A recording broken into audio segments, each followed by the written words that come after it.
Hi guys, this video is purely to help you out with going through the elemental and environmental tests that you've just done, going through some just the answers quickly and some of the common problems that were faced. So I'm just going to start off with question 1 here. So we're looking at, this question was about concentration of oxides of sulfur. Okay, so I asked you to use the subshell notation for sulfur to explain its position in the periodic table. So most of you got this right, having the subcell configuration here, but you weren't able to explain the reason of it for its position in the periodic table. So there's 3 things you want to look at, which is the highest subshell, which in this case is the 3, so whatever number's the highest at the end, that tells you what period it's in.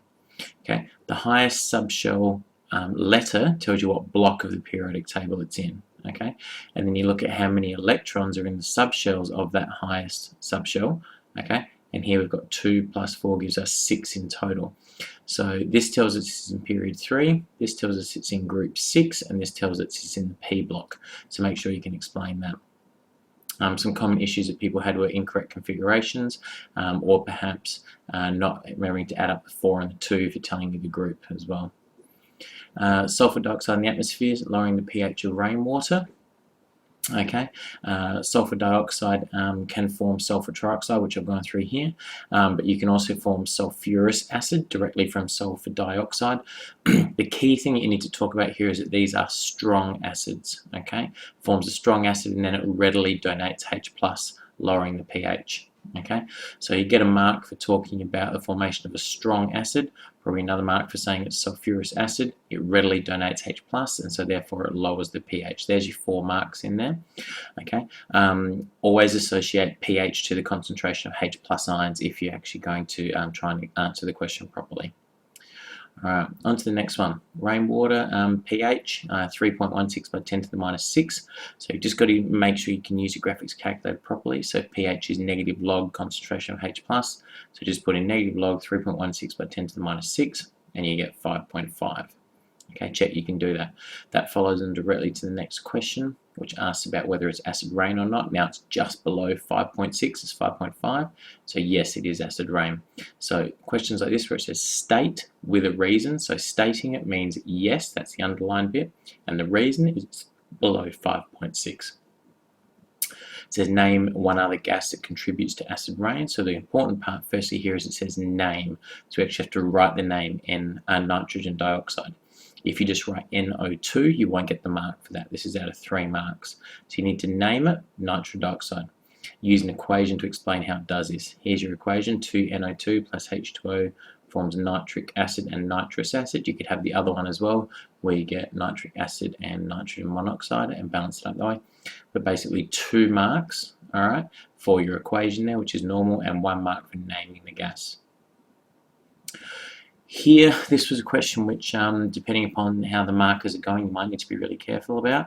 It says, identify one natural and one man-made way that oxides of nitrogen are formed in the atmosphere. So it's not about at ground level. So really in the atmosphere, all you can do is lightning strikes, and supersonic aircraft are the man-made ones. If you talk about things like combustion atmosphere, that's not really up in the atmosphere, that's more at ground level. Same as nitrogen fixing bacteria for natural ways. So just trying to make sure you read the question because it really depends upon what they're actually specifically trying to ask. Alright, so for in the atmosphere, you go lightning strikes and supersonic aircraft, but I was fairly lenient on this one. Identify one environmental problem other than acid rain that may result from the presence of oxides of nitrogen in the atmosphere. Well, really the only other environmental problem is photochemical smog. If you talked about the production of harmful respiratory irritants like ozone and peroxyacetyl nitrates, that was a mark as well. Okay, so you've got to identify it, and they're just testing your knowledge of nitrogen dioxide basically. So on to question 2. Alright, describe how carbon dioxide acts to maintain a steady temperature in the troposphere. So all they're asking you to explain here is greenhouse effect. Okay, so you need to talk about your short wavelength radiation from the sun. Okay, re-radiated is long wavelength infrared radiation. So really the key is getting your terminology right, and there are some who aren't using the term re-radiated because that's really important. It changes the wavelength and that's really key. Then you need to talk about some of it. Okay, so keywords are re-radiated, and then some of the re-radiated heat is absorbed by carbon dioxide or other greenhouse gases, but this question specifically relates to carbon dioxide in this case. So you use carbon dioxide here. and you're talking about reflecting it or trapping it, and the rest escaping into space. So it's really important to talk about a greenhouse effect, how some of it is trapped and some of it escapes into space, and that maintains a steady temperature of about 17 degrees. Photosynthesis equation, pretty much everyone did that really well. You've just got to know that, okay? Statewide plant nutrients must be supplied to plants in a water-soluble form. It's always about nutrients for plants is around it being water-soluble and being able to be absorbed through the roots. So here it already says water-soluble, so you just got to talk about being able to absorb up through the roots. One other advantage to the plant of supplying potassium as potassium nitrate, okay, is that you contain some nitrates in here, which has the vital nutrient of nitrogen in there. Potassium, nitrogen, and phosphorus are the three things that plants need. So they're looking to see if you can identify that nitrogen was an essential nutrient there. The extended response was done reasonably well for you. Okay, remember, for a question like this, you're probably going to get 2 marks for your logical setting out, and for, I guess, your just general, well-written, clear sections of the question. So what you can see I've done here is I've actually split it up into 4 sections. That's based upon the question. So it says explain what the enhanced greenhouse effect is, which is what I've done here. You don't need to explain the greenhouse effect, okay, because it's just asking you to explain the enhanced greenhouse effect. So you're trapping more heat than you would normally, and less of it is escaping into space. All right, that's the key. What human activity has led to its development? That's the next bit I've got here. Excess burning of fossil fuels, deforestation, increased agriculture. Okay. 2 consequences of enhanced greenhouse effects. So it says describe them. So you actually have to describe 2 of them. You can't just state them. Okay. So down here I've said 2 consequences are melting polar ice caps. So if I just said melting polar ice caps or increased sea levels, that's stating it. So we need to explain or describe what actually happens with it. Okay. And I've done it for weed growth. And then it says list 2 ways that we can start to reduce the impact. So all you've got to do is list it. So all I've done is goes 2 ways to reduce it: more trees, alternative energy sources, limit population growth. So I've given 3. All right. Most of you answered that pretty well, but you've got to practice your extended responses, and just what they're looking for is that you can go bang, bang, bang, bang, 4 nice paragraphs, no dot points. Okay. Make sure it's nicely written. All right. We've got exhaust gases here from motor vehicles, nitrogen monoxide and nitrogen dioxide. Right, needing to explain why they're both present. You must talk about the engines providing energy to break that triple bond of nitrogen. Okay, this is the first equation that you need for the nitrogen cycle, or any oxide reactions of nitrogen. So you get a mark for talking about engines providing enough energy to break the triple bond. 1 for showing you get nitrogen monoxide from that. Then you can talk about nitrogen monoxide reacting with oxygen to form nitrogen dioxide, and there's your 4th mark. Okay, make sure you learn this, because this is the key to anything to do with photochemical smog, acid rain, or the nitrogen cycle. Then this question here wasn't done as well, I think, because some of you didn't quite read the question. It says, with reference to nitrogen monoxide and nitrogen dioxide. So a lot of you actually just talked about primary pollutants emit directly into the atmosphere. Secondary pollutants are formed by reactions in the atmosphere.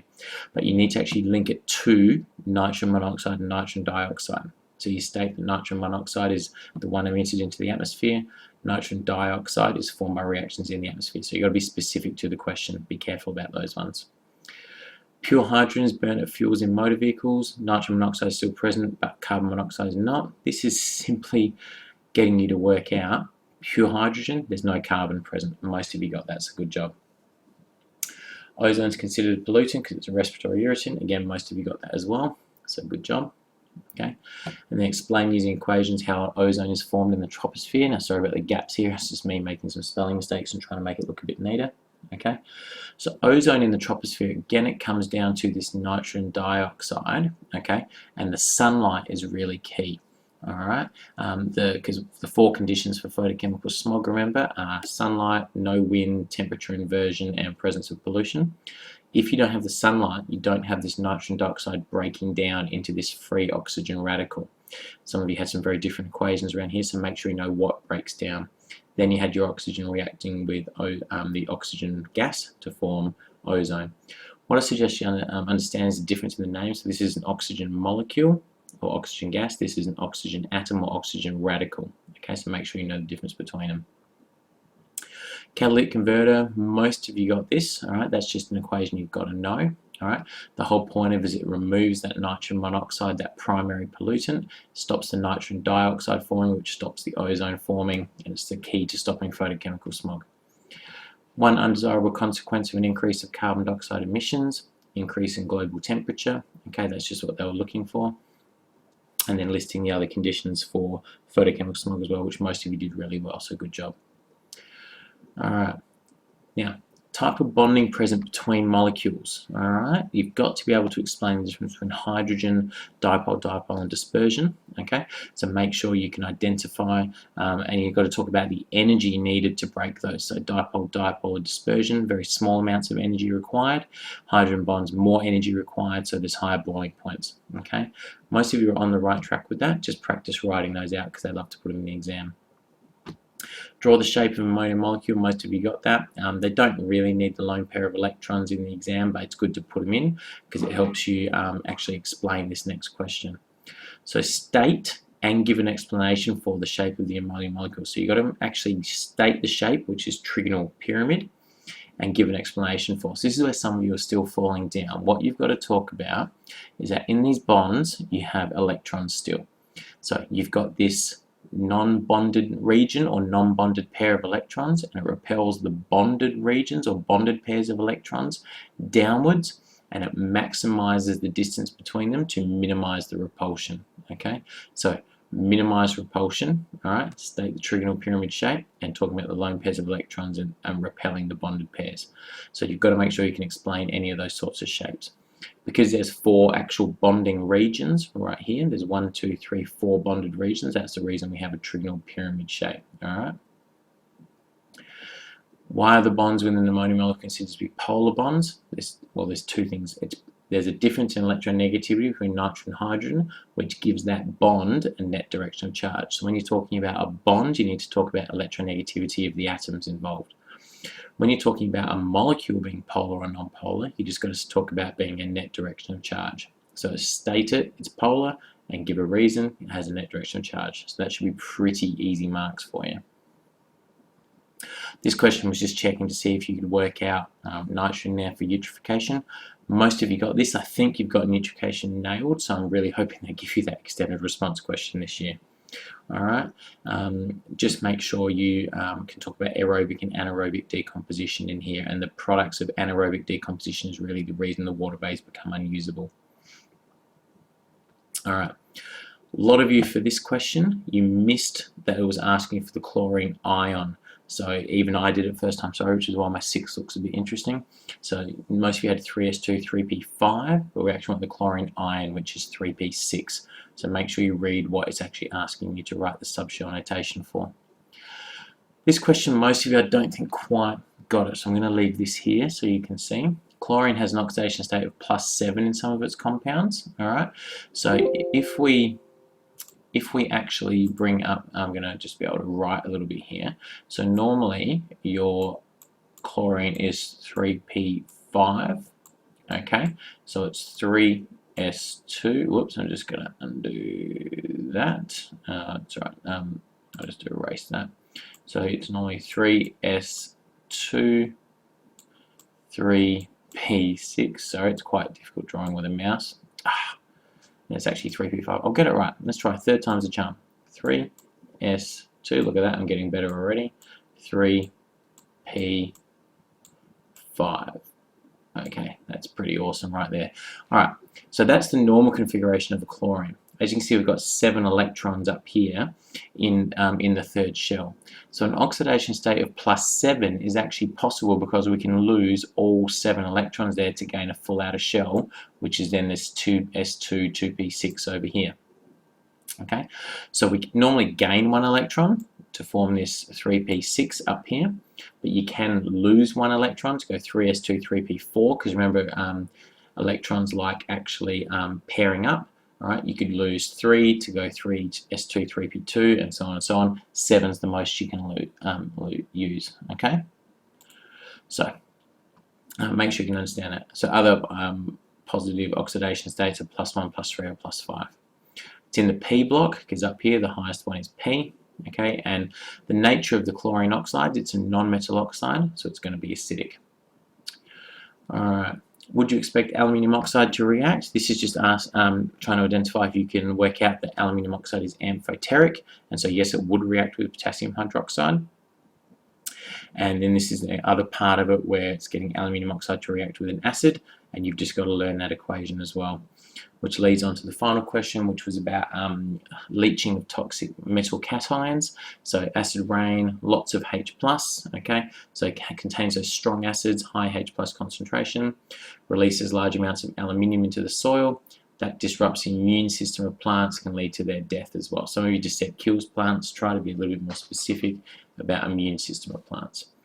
Overall, though, I think you guys did pretty well with this one, so you should be quite happy with that. What I suggest is you just use this as revision as you come up to mid-year exam, end of year exam. All right, thanks, guys. See ya.